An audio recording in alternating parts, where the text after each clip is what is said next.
Hey YouTube, last month Bram Bos released Mononoke. I think I got that right. Which is a new synth that is... All right, it's a new iOS synth. Let's just skip straight to the thing that's going to answer your question. What do we possibly have that's new and different in this synth app on iOS? And the answer is at the bottom of the screen, the whole pads section here. So we got these notes here.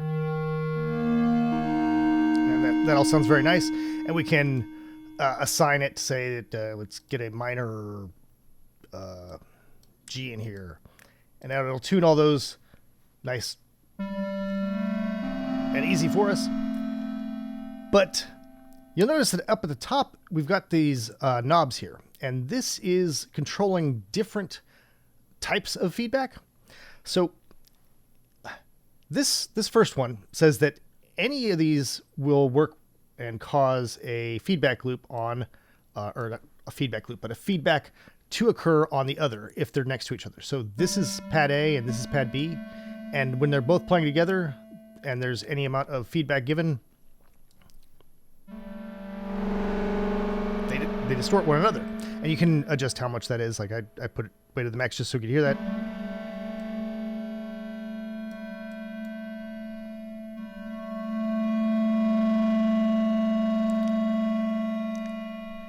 And then we've got this other knob next to this, which says that the pairs will modulate each other with this feedback. So A and B will modulate whatever's going on in C and D over here if we increase this knob. So let me do that. So now...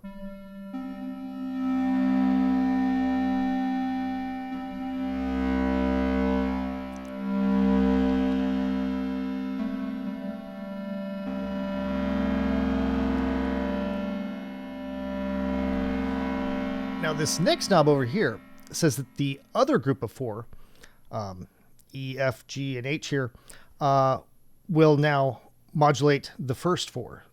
So if I press any one of these, you can hear that lower note was getting the feedback. So let me try to make that a little quieter here.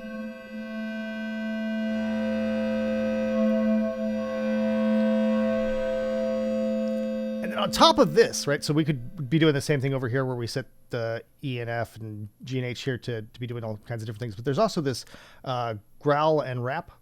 So that was growl. Rap is super weird, where instead of a traditional kind of feedback thing, it's actually screwing with the oscillator. I'll just let you hear this.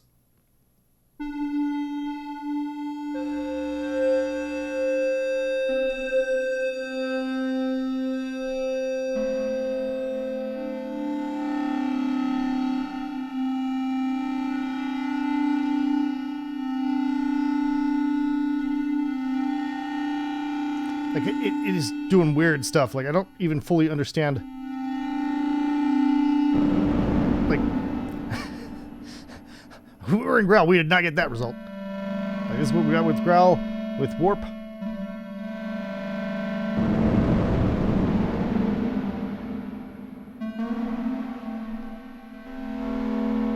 So that's the real big treat here, is this interesting way of playing with feedback in a performance manner, because like that's the whole way that this is structured. Is you're not going to run some MIDI sequencer into this. You're going to play with all these pads and do interesting things. So like maybe you want to let me tweak this a little bit. I want to change the notes here. I'm swapping the F and G over here. So now we've got F over here and F over here. And maybe I want to hold down both of these Fs, and the Fs you see how the screen is split apart in half here? We've got the right section and the left section. The right section is controlling these four, and the left is controlling the other four. So this right section is tuned one octave higher than the left section. So by doing this, we've got Fs on separate octaves here. So now we can play around with how they're modulating each other. We can make one F modulate this F a lot more.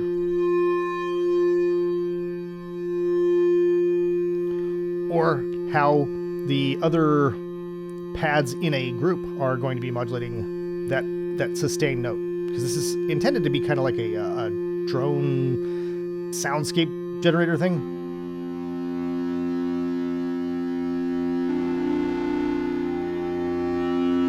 And I know you can't see what my fingers are doing. If the pad gets really, really, really brightly white, that means I got my finger at the top. And if it's really light like this, I got it at the bottom. So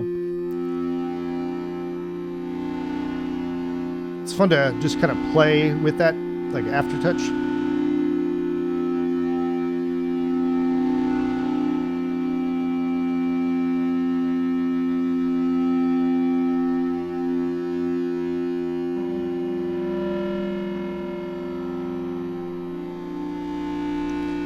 So this is just with the initialized patch right now. Like, I have not actually done anything with any of the synthesis at all. So let's do that. Let's kind of dive into this and see what's going on up here. I'm going to be leaving it on growl since the warp gets kind of weird. Let's start with this middle section, which is the ambiance and the mood. So the ambiance is like a shimmer reverb, sort of.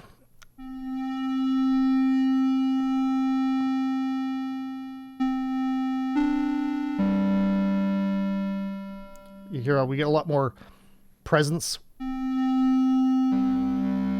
with more ambiance, and the mood actually changes the tonality of the feedback algorithms that we're assigning down at the bottom here. So if we've got this to the left here,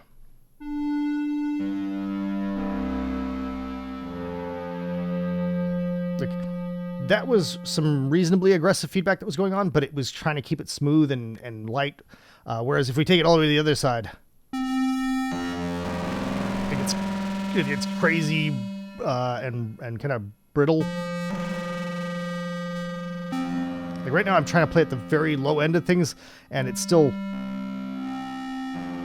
really rough. And you got it maxed out on the mood. But if we bring that down, it becomes a gentler way to add some grit.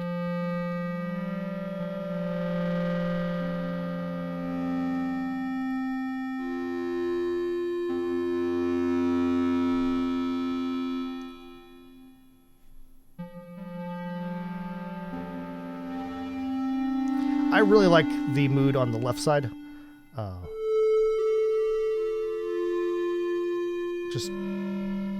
It sounds more pleasant to me because we can do so many gnarly things with the feedback as is. We don't need to make it extra gnarly.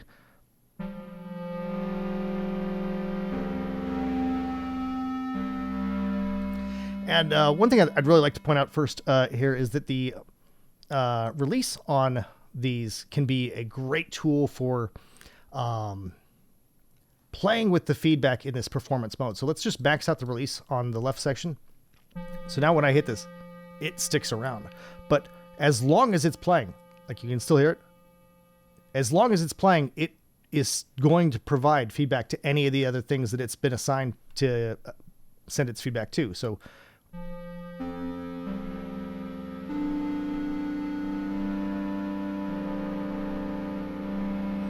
we got this huge feedback thing that was going on there because we've got this insane release.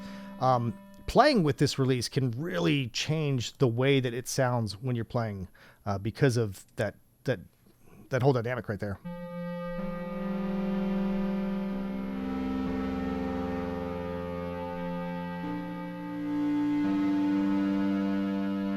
So I brought it down to a much more reasonable release, and we're getting what I was describing, except now it's easier to play with and fun to play with too. The attack is also fairly important here because, like, if you come in, all right, here, let me create a scenario here. I'm gonna drop this one down. So now we got a nice clean, there's no feedback going on at all. But with a low attack, if I hit one of these other two that are being fed back into these two, we get a sharp sort of sound right off the bat, right? So if we add some attack to this, that abrasiveness will come in less abrasively.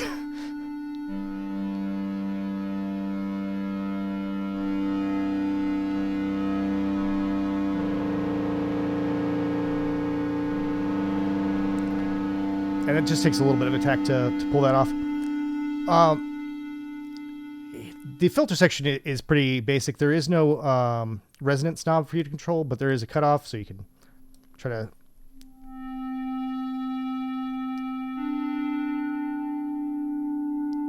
say, okay, I just want this left section to be kind of in the lower end. But we can modulate this with this LFO. So every single place where you see this rate, that's a discrete LFO that you can assign to whatever is next to it. So this is the rate for just this cutoff mod. And you get some really interesting otherworldly sounds when you've got this combination of feedback running through a filter.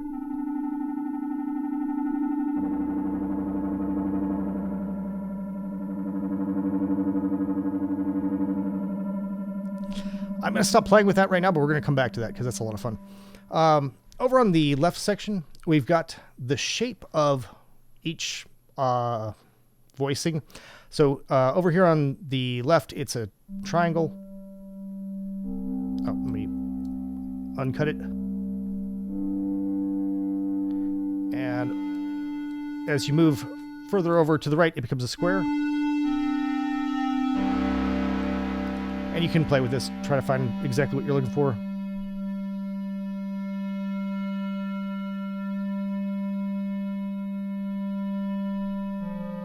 I like the tones in there. And then we can modulate that.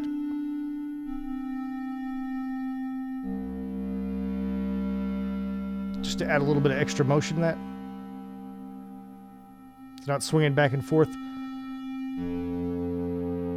And you can change the type of modulation from sine to square, and I don't really like the square in this context because it's a little harsh, like it's going back and forth too fast from one to the other. The tremolo and vibrato can also be very interesting.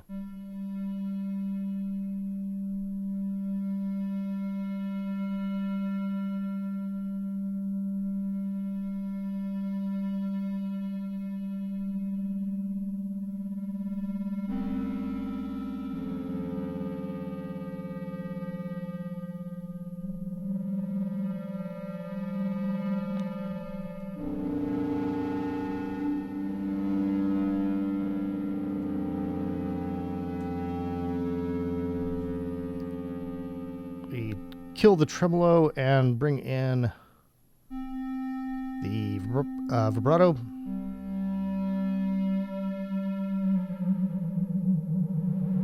Again, great simple way to get kind of an otherworldly alien vibe going on.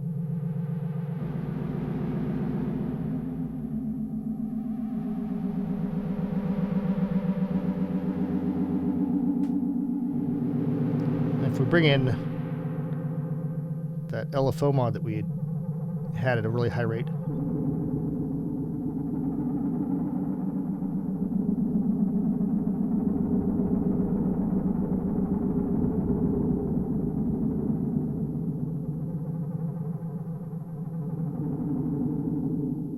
So right now I'm holding my finger down at a third of the way down on C, and I'm dragging my fingers up and down on F and D.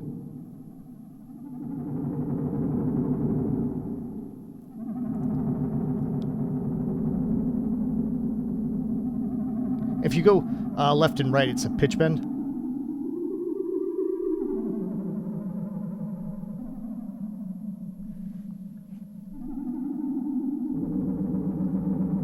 right, I'm gonna stop being weird with that.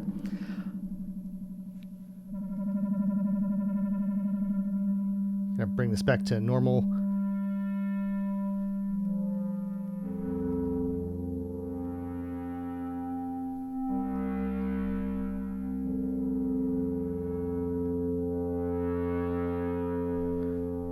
And now I'm going to work on the right section here.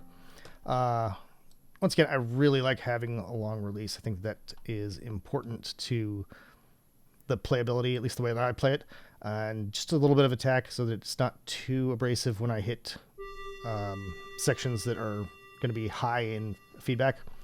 Because it can easily become that sort of a scenario here where if you've got all these things maxed out now, where you're holding down a note over here, that's providing that just basic kind of drone for you. And then you're trying to play over here on the other side.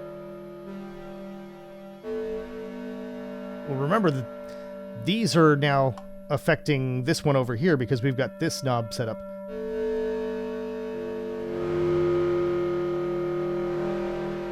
So with a higher attack, you can avoid it going too far, too fast in the wrong direction. Like as soon as you start to hear it go too far, you can pull back.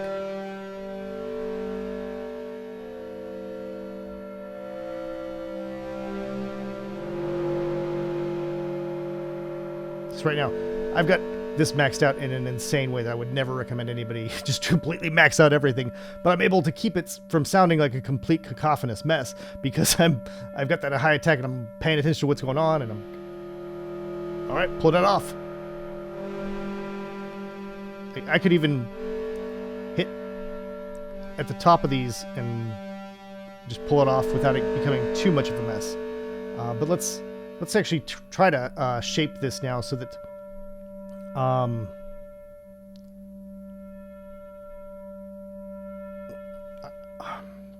the way that I can play across the pads here will be interesting and useful for me. So I'm trying to shape it so that each one of these will interfere with one another just a little bit.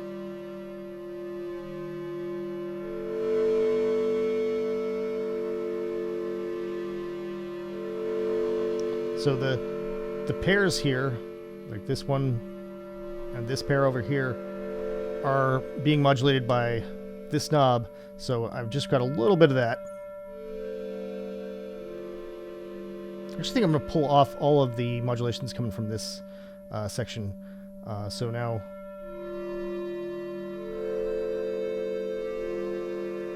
because we got that long release, you can hear that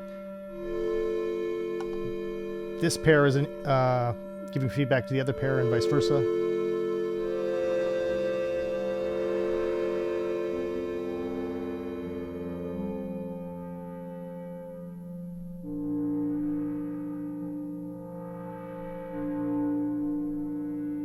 Bringing up the feedback so that this, specifically this pad will interfere with our drone, which has suddenly become very quiet.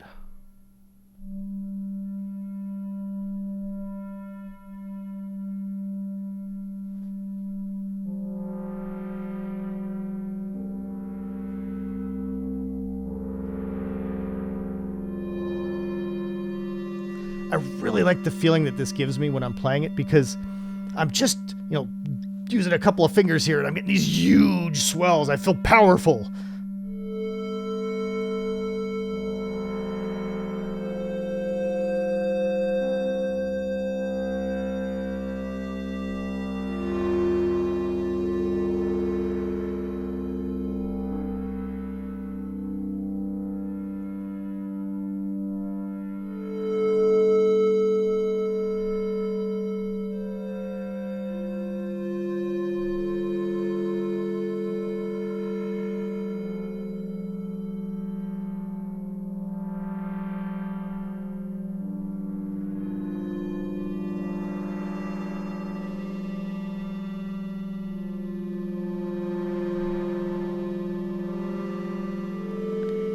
And in between all of these things that I've been playing with, there's also this fine-tuned knob, which will let you immediately drop everything up and down.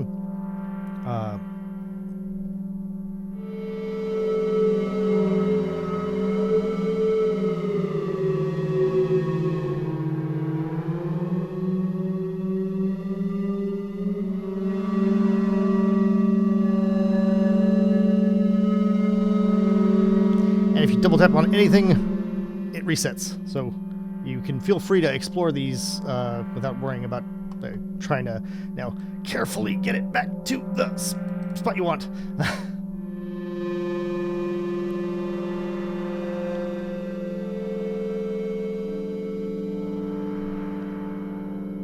think I showed pretty much all the things that I wanted to show. We could play around a little bit with this, the rate on this shape.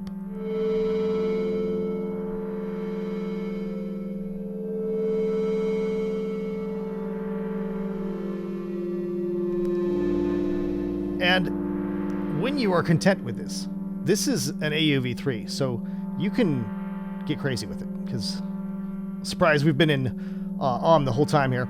I've had a limiter on here to make sure that I didn't blow out your ears. But we've also got a lot of possibilities here, so let me bring in new Alteza, which is another shimmer reverb. So now we got the shimmer from Ambiance with the shimmer from Alteza. And let me kind of chop that up. I've got a filter here just to take off the very high end there.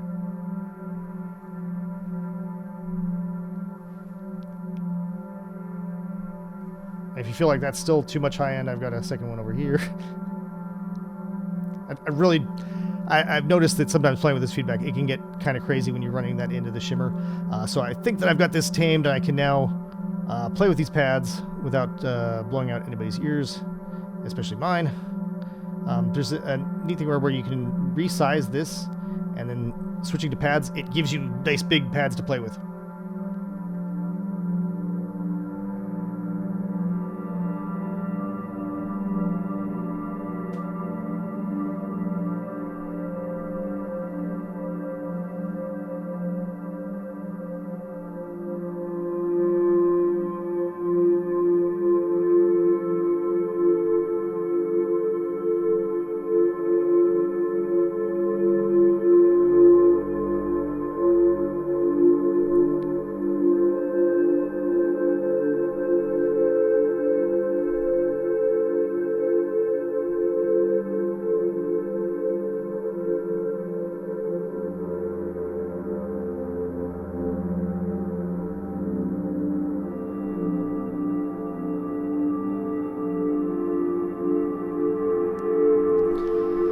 Alright, that's probably enough of me goofing around here. I hope that this video has been informative. Thank you very much to all my Patreon patrons for making these videos possible. Take it easy, folks.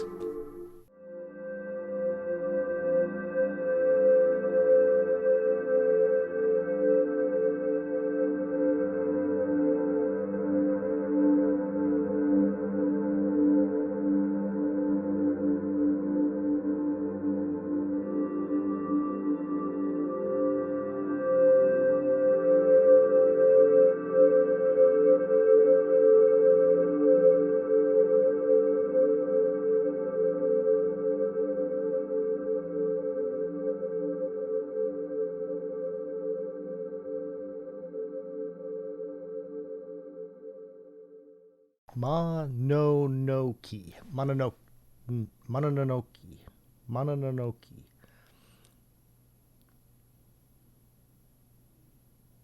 Hey YouTube, last month Bram Bos released Mononoke. I think I got that right.